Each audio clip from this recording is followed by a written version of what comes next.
कई सौ वर्षों पूर्व की बात है, जब संसार में भक्तों की पुकार सुनने वाली देवी वैष्णवी पृथ्वी पर विराजमान थी। जम्मू के पास एक गांव में रहते थे पंडित श्रीधर। वे अत्यंत गरीब थे, पर हृदय से बड़े ही भक्तिपूर्ण।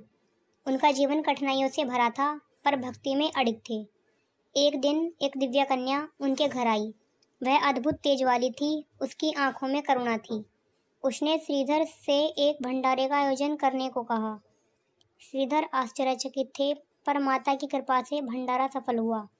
भंडारे में गांव के सभी लोग आमंत्रित थे, यहाँ तक कि भैरवनाथ जी भी।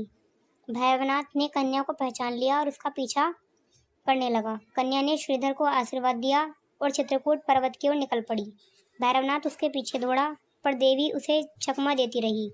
इधर श्रीधर का मन माता की स्मृति में डूबा हुआ था। माता के अचानक चले जाने से वह दुखी हो गया। उसने अन्न जल त्याग दिया और ध्यान में बैठ गया। रोज माता को पुकारता और रोता रहता। एक रात माता स्वप्न में प्रकट हुई। उन्होंने श्रीधर से कहा, चित्रकूट पर्वत पर मेरी गुफा में आओ। माता ने उसे रास्ता बताया और उपवास तोड़ने का आदेश दिया। श्रीधर भाव विभोर हो गए और चल पड़े पहाड़ों की ओर। यात्रा कठिन थी, पर स्वप्न की झलक उन्हें राह दिखाती रही। रास्ते में कई बार वो गिर पड़े, भूखे प्यासे भटके, पर माता की पुकार उन्हें चलते रहने को प्रेरित करती रही। वह पवित्र गुफा तक पहुंच गए। वहां उन्होंने देखा कि एक चट्टान जिसमें 3 पिंडियां थीं। उसी क्षण माता अपनी दिव्य मूर्ति में प्रकट हुई। देवी ने उन्हें बताया, ये तीनों स्वरूप हैं महालक्ष्मी, महाकाली और महासरस्वती। श्रीधर की आंखों में आंसू थे। भक्ति का साक्षात फल मिला था।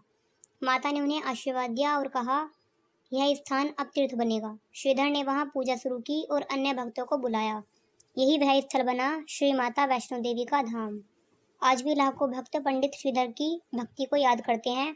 यह कथा बताती है कि सच्ची श्रद्धा से भगवान मिलते हैं और माँ वैष्णो देवी अपने भक्तों को कभी भी निराश नहीं करती। जय वैष्णो माता।